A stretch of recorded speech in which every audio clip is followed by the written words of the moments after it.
lâu thiếu nổi đó cái này thì không cả thu soi cái hành thì ta cái mang hi anga cái hồn hùa cái này chọc mít túi ta thì nung cái ta cái phát hiện cái cái awa lần ba helai mu na apa tani te sing arung bo tu min du ni chuan an trong hi min pero an trong hi min thiam ti ro ti khanin i kan trong trai ta ni khami trong kha pathian hian ka thua ki aron modify ka ti mai aron ti tang lam ta chuan khami kan trong trai atanga khat bor ve la kha chu ka thua ki computer ang mai hian pathian hian aron ti tang lam ta a an trong voi khat ka sia ta kha ti ka thei hil to lo wa ka thua ka na lo ka lo install ma khani chu ti do mai cái thầy nhìn lo dictionary cái mà mua lo notebook te cái khani ama ka chon keng reng chin cái này cái kala pia kan notebook te po ka ma mua to lo ni thakhat chu ve la ka lal pan ka thua ka ti khana ron ti dang lam ta a ti chon tu nu a hianin ka dai ri hi kan ende te hianin apa tani chunga ka thu so ye hi thani le kar khat che che hian lo la long ya ti kan thani le kar khat che che ko om nu a khan apa tani chung khanin thu kha ka lo soi ve reng kha lo dia ka dai ri kan ende te hian khami kan soi du na chana chu lalpa hian min tira ti chu ka thling lo trong ka thiam si lo engma ka shepok si lo ti lo turi lo ni lo reng renga lalpa hian min lo shwai zela khovel to thleng pe ni ne na kom zelang ti tu hian mi lo pui tak tak ani ti akha kan soi adua point number 1 a chuanin apani na chuanin thu ping te bung som ni pali chang som pakhat tu kan soi tu boka e ta hianin thu phing te bung som ni pali chang som pakata hian thi tu ra shuai te chu chan chuak ula ha mai tu chu chan chuak ro ti hian ni a chan chuak ro ha mai tu te chu chan chuak thuai ro ti kha ni a apatani kan rong bol na te nam hi i za asom rup 60% hi christian chu ai tam chu lani tuna hian in survey kan nei zowa kan le evaluate kan da atang kum na kan na siam lawa chu za asom ruk aya tam hi ring lo andani a tuna hian chuan missionary po hi pasari kan oma ti hian kan thei to pin kan ti ve chung po hianin ma hi nge ni kan son duk tuk thei shi lo ani tuna hian ti do mayang a chan chu ram huai ne na in thoi chin an ni an ring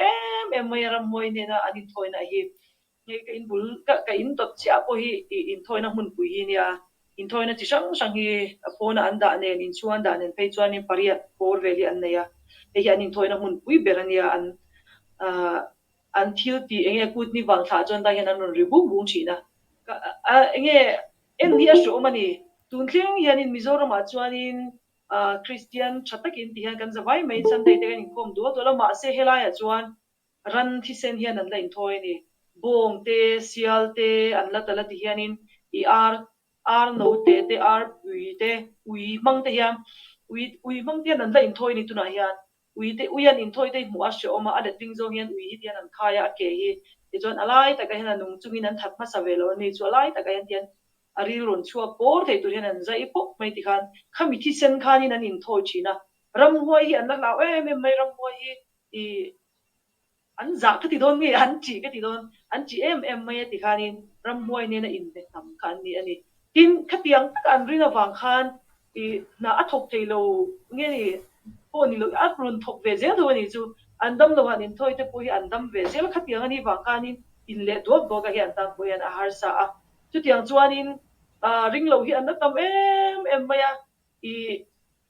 ke ni ai thiam hi mizoram a hianin tam tak chalai lem lo te po hi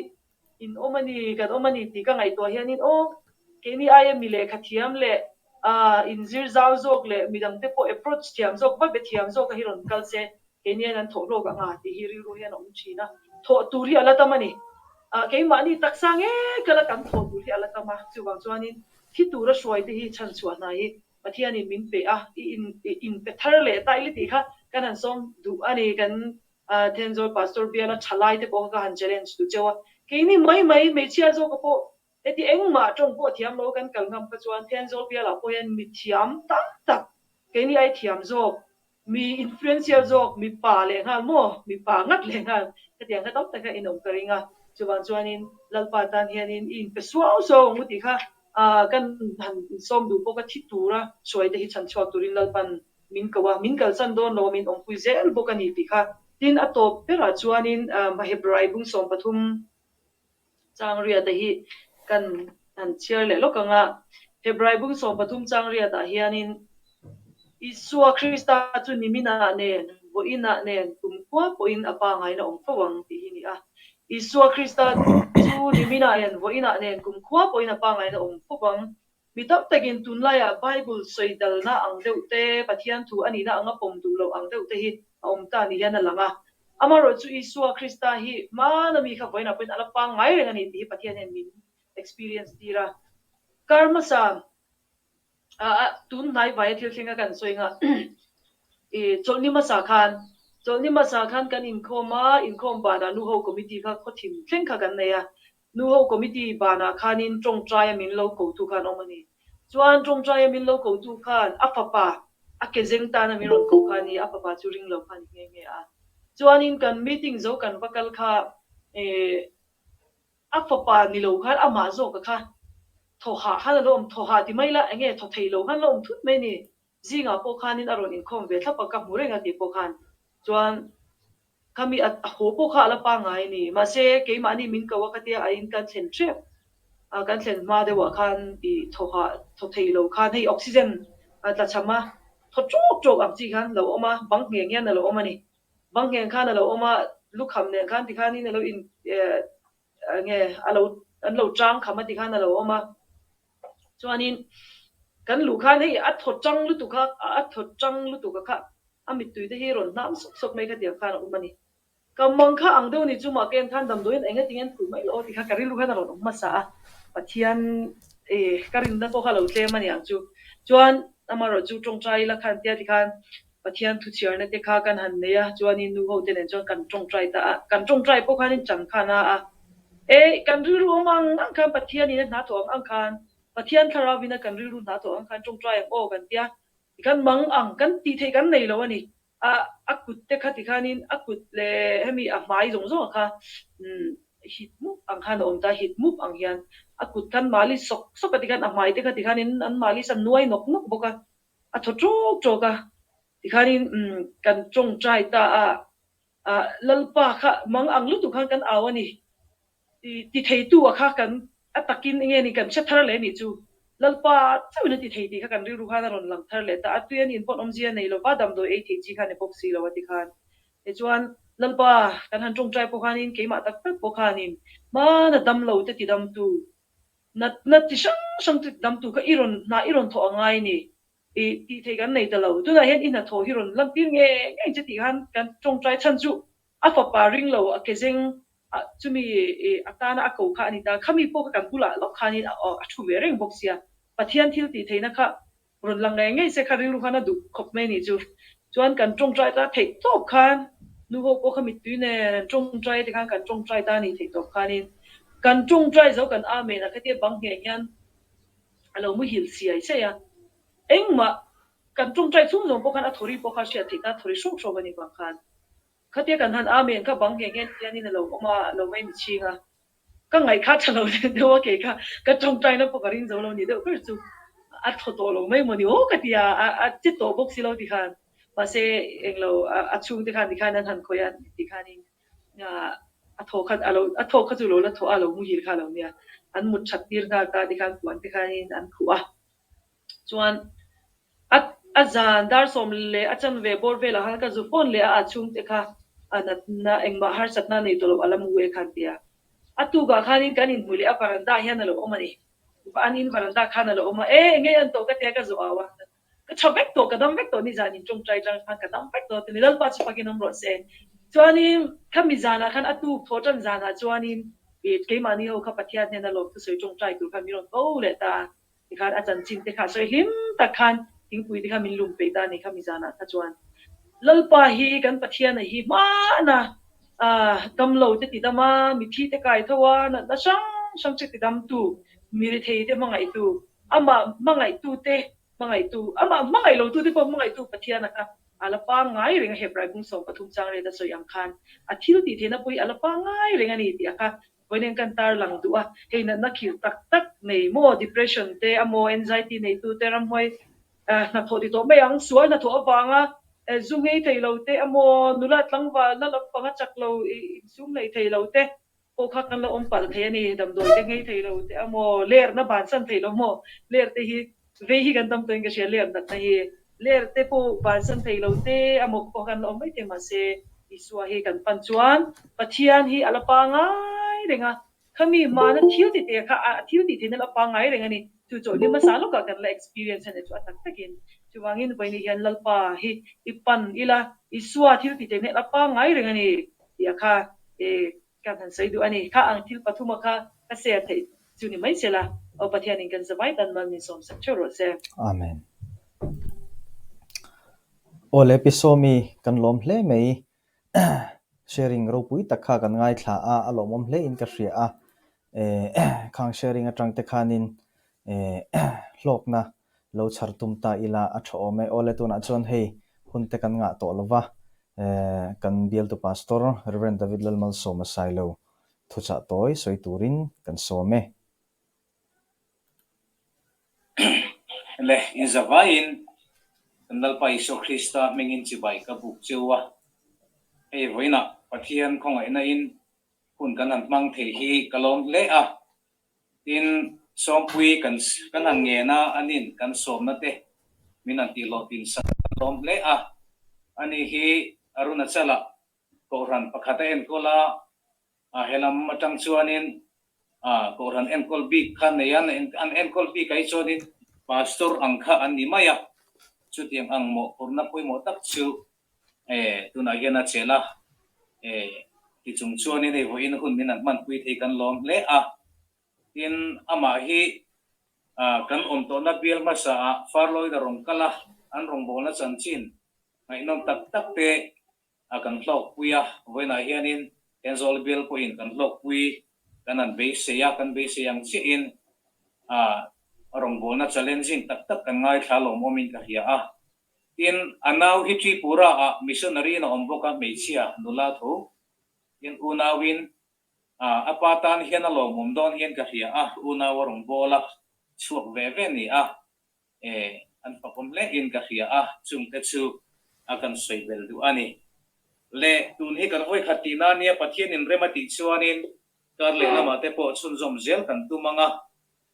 bial dang ho in khoma hian min run soma ka tel china elaya aram lai li kan oma enge kan telo bi kan kanan tia imala ma ero chuan angai na makha ka relova kan professor kubenan akung mangten lo thria ti hianin ani ro man na in online in khom kanan nei ve theya lo mom le in ka ria tin sa brama po tunang hun harsa hianin cyber church an tia hemi internet kalplanga in khom na hi an lo war riawa in khom lo hi kan lo ngei lo khop maya chu wang chuanin ati dang kong hi an lo da pram zel maya sa brama te po yang chuanin ke ni po in hoina hian khovel mason na le changkan na mangchang kain online in khom kanan pot sai ve thei hi pathian khongai na ni in ka hia halom mom ka ti em ani toy te in pathian thu cha kan ngai thado na nga chanchin thalu ka siak bunga chang somthum pakhat hi kan share nga somthum pani nen tin ni suana he na mi hrisel te chuan doctor an ngai lova mi bor som te zo kin an ngai ani mi fel tak te lam tura local kan ni lova mi sual te lama simtir tura local kan ni zo atia achang ati kan mu bungri achang songa hei hi li kwatang hian share le ila ala tong lai mekin in khom na in ho tu in khom na in ho tu in ata chu mi pakhat alo kala ifanu thita zirtir tu hi ti ha du su aron ti isu ero chuan chu thuar hiat chuan lau su ring mairo ti chuan adam le ang atia achanga mihing te ngaya thil theilo hi la li suata na van hol sam chin em ti hi karil ro oma ei tu kina hian kan thu puya khanin tidam tu isu ati kan thanga he thu pui ka han khan chan chu covid boin khovel kan buaya nat na dang nek khisu kan ngai sak le thei to lovani mun pui pana dam do in pan ngai ngoi te poin pan lo dan kan dapa yang son covid boin kan buaya covid 19 ti lo nat tang hit chu a serious le lo hit chuan in kan in ngai sak le thei lova chu ti lai kara chuan nat na hi chu a hri oma atur tu tan a hri om em ani chu ti lai kara chuanin in khom theilawin he le chen hi ko ran te kanom to a hetiang zong hen sui tai la khi kan hlawangin sarkarin in khom lo aro ta kan in khom lo wa hi kan himna turani amai ro chu tak sahimna kan ngai ko laian tharau nak na hi kan turna salu to ka kan rama hian tharau lam nun nguina le a tharau lam nuna na sataka a kai sakhianin kan oma tak sathi na kan lo lo ta tharau thi na hi kan hlat si lawani chulai churil ruin a kherenga chuwa jon voina po hian idam tu I suati hianin taksaril ru tharau kum pui mai damna kha akoka hi thupuya ka han thangani purpose driven life jiak tu rigore na khanin ale khabuzia a hlokin ema wangin tet to khanin an interview wa chu ta chuan ngani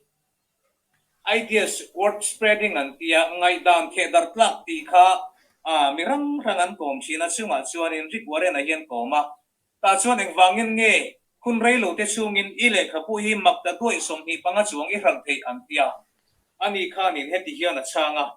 achan ni bera ka hiat chu mihing nun hian adu le beisi te zongin malam panina kal thina ama ero chu adu nia le anunina a beisi aba hu khanin annun kha lung oi chuang si lawa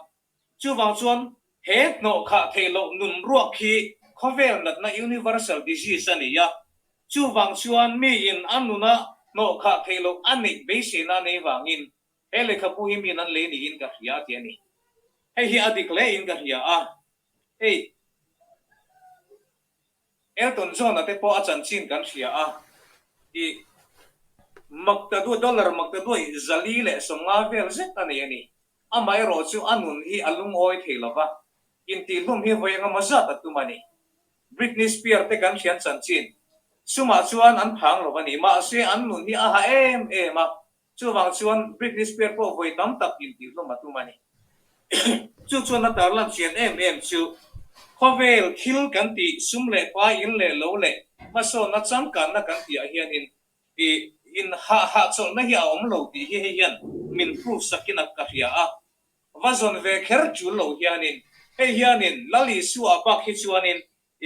basic na hi om lo ti hi min tarlan sakin ka hria Justin Bieber te po amangai Selena Gomez ne ani ngai zonga alung thalo wangin operation ten to ka chuta chuanin enge ni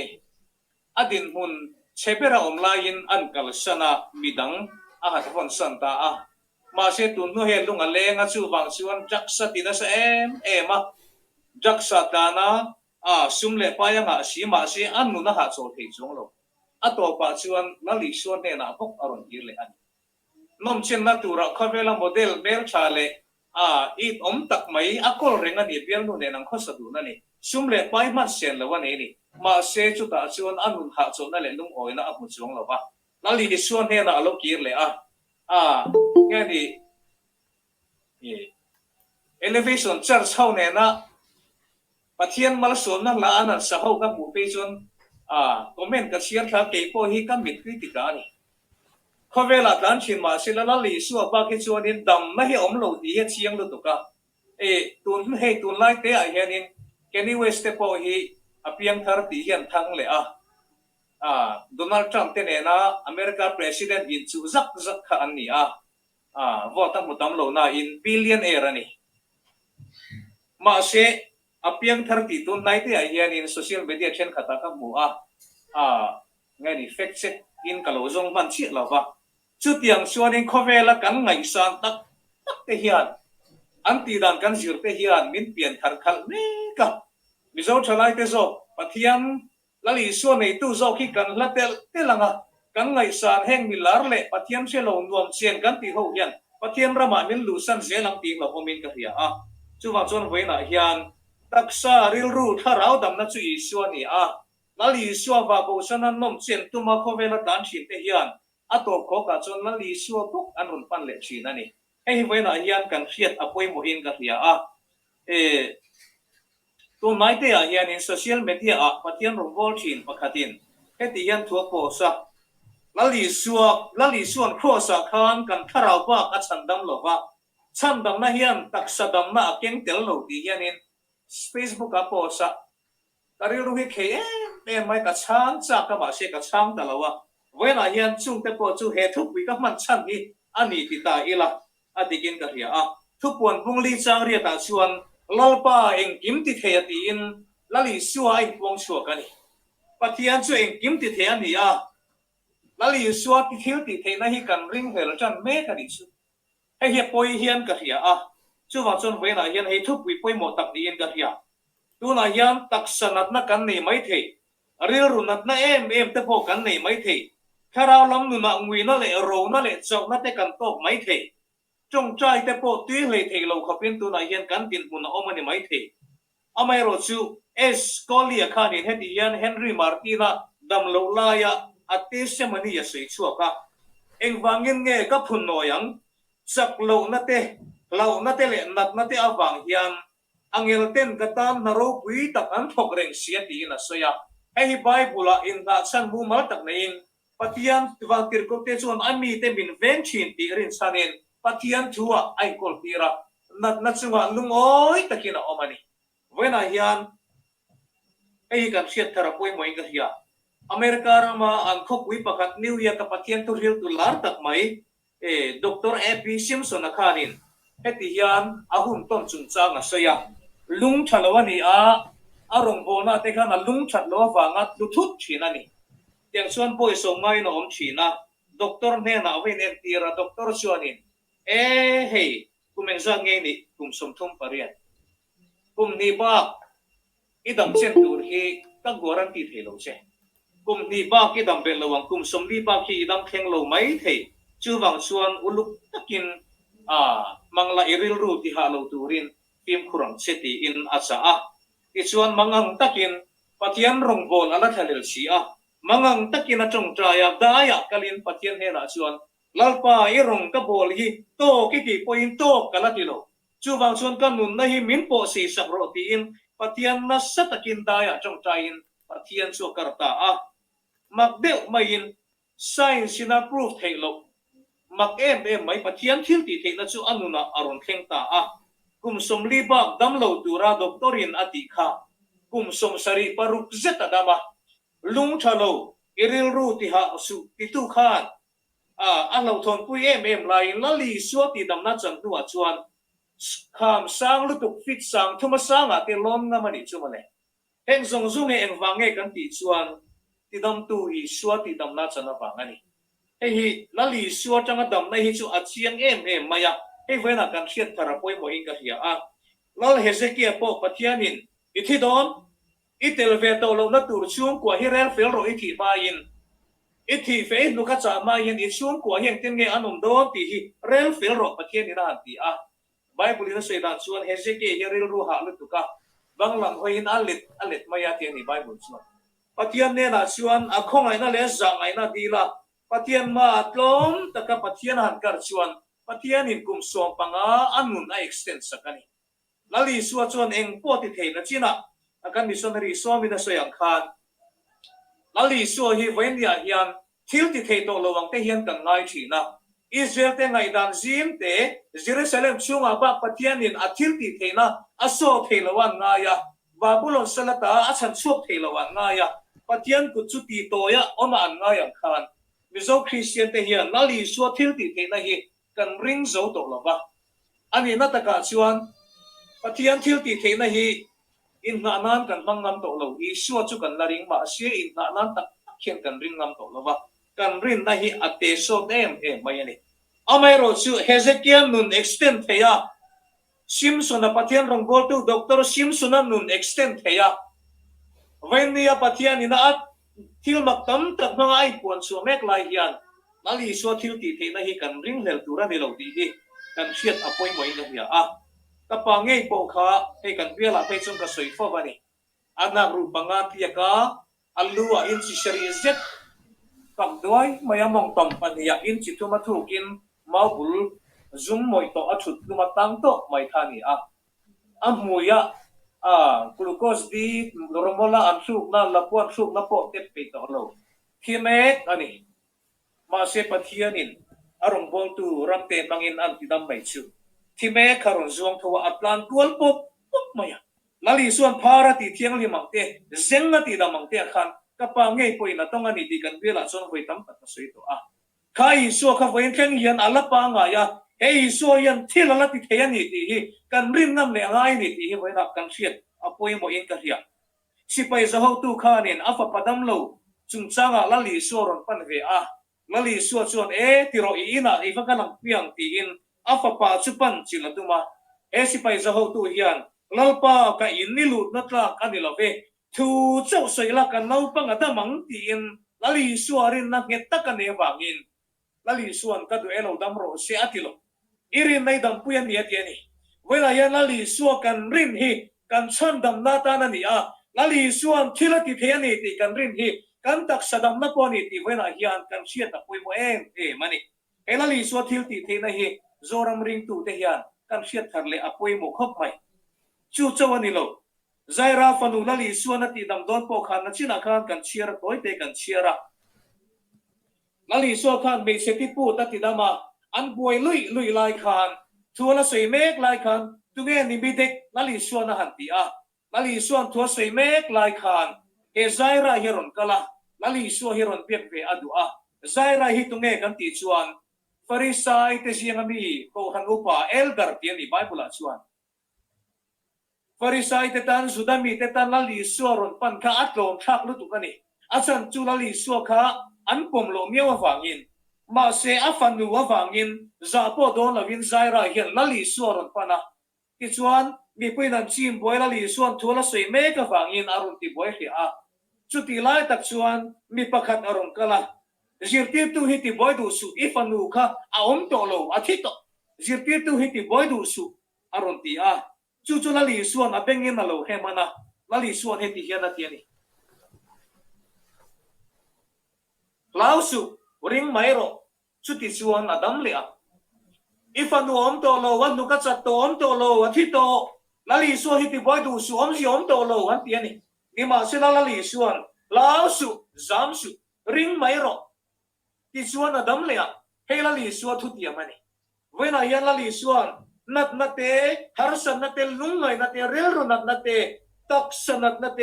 คาราลำนุนัดเตกันในยันนี่ไม่ทีนี่มาสิละลีส่วนเวลายันลาวสุริงไม่รอที่ส่วนอีดำเลยละลีส่วนนัดที่เจนี่ให้ละลีส่วนทุติยมันนี่เขาเวลายันอีรังงำเลยกูที่เฮกันอินสมนั่นนี่เจเรมียาพุงเรียจ้างสมดีปนีกันเสียส่วนengatinge kami te kafanu ahisel thelo engatinge kami te kafanu ahisel thelo ati helaya fanu ti hi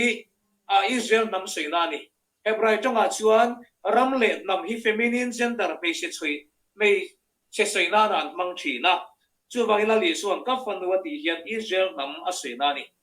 engatinge kami te kafanu ahisel thelo Israel te hisel thelo na chu pathian an poisalova Patian tu an poisalava, patian an patsana, an du nalama an plan san china, patian an lachina vangin, an hisel thelavani. An chia kontu levi ya kokan, mi hisel te chuan doktoran ngaya, mi a doktoran ngai lo an mamok lo. Mi borsom te zokin an ngai china niya tini. Vena hian inuna borsom na, ti sa ril ru tharawa borsom na ini chuan. Mi hisel te nan ngai lo. Mi borsom te nan ngai borsom nei nei ni chuan la li suwa tulu tam che levi he chia khom tu ni e ruk na konga in mang nasa takani ma se la li suan azir tira apomani chu corruption in nam no ila li suan azir tir som le pan mi lek athan tu ji na hianin athang tir ta tani chu en wange kan ti chuan la li suan akok te chu ama la li suan alo ti dang lam chi na man ta ken alo om chi na nun ma lam kan chi chuan chi tak lo tak kan nei chi ni ma se la li suan nen pana la li suan adam na be si ama pan tu te chu la li suan alo ti dang lama missionary tante pastor tante evangelist tante ko ran bana tante lo siam chi chuwang chuan la li suan ti dang na chang tur chuan taksa ril ru tharau dam na chang tur chuan ama isua ti dang lam tura atnen kan panai nang ma chuan i dang lam thelo inat na te re thelo wang iril runa ta te pore thelo wang ikarau lam nun ngui na le chau na te po are thi lama ma shela li suwa ti dang lam turin an nen wena hian ipan thar liang u ti chuan li suan min lo ti damanga ti chuan li suan an man thei turin min lo ti dang lam do na ni ti ki kan hiat apoi mo em li suan mit tel ati dam khan raboni mu thei kadu atiani wena hian kan mamo kan hiat angai pastor pakhat in het hian asoya ka ki khovel scientist te chuan an zir chianga an hetam tulan he chiang tula ka hialan lona ni amai ro su tha lon cheu an thil mu ai nam lama ken kha chuan ka po pathian alo om chuang hle ne mole an ti a ken kha te ro chuan pathian ya van ro pui e athil siama hian alang chiang ani an ti thum chi thil mu inang rau kha khir dan e dang chi mani wena hian mitam tak chuan lali suwa hian dam na min pe thei to lawan nga ya chan dam na chu an hom to ani chi amai ro chu ke ni chuan lali suwa hi taksa le ril ru le tharau dam na ni ti hi wena hian I khe thar le ila chu wangin wena hian raboni mu thei kanu zirti tu mi khongai ro ti in lali suwa ti dam na chang turin apma atlom takin bokhupin lali suwa ma ikul non liang u pathian in athu kan zatan mal som ho se amen mal som na in chong chai na in kan hun iti to pang ule lalpa kan pathian chung nong bermin mangai tu wena hian I khongai na wangin hun thatak mai I ko than ho te min pe along thu kan thil si ani lalpa ichi alo chuan music tha zong hi setana tan kan phalbik turani lo atiang khan kovel mason na le changka na te hilal pa suarong bonan chok ni lo irong bonan po man changkai ve the ni ti wena hian nangin min siat tiralong thu kan thil si ani wena hian lal pa kan thu ngai khatu te sina hian tak sanat na te tharau nat na te rel runat na te na yan nom mai the wena hian nang chuti dam tu in ya wangin lalpa heng ichi alo imi te ne na hian dam na lo theng sela taksa le ril ru le tharau dam na an chang thena turin imingin mal ka soma an ne na dam na lo theng ro se Nazareth Iso Christa thil ti thena chu an chunga lo theng sela an nu na hian lalpa I thil ti thena chu lo theng sela tharau chiang lim nangin imi te chu min chui zui chi nangin imi te hi min chui zui la dam na fam kim nang ma kan chan thena turin wena hian I thil ti thena kan jinga ron khem ti rang che hallelujah tharau chiang lim kan som che a imi te min khoi thar le la imi te min siam thar le la imi te dam na fam kim min chan ti la lali suan min ti dam ta ti a lali suat tam na changa tam na tak chu wena ni mi te kan chan thena turin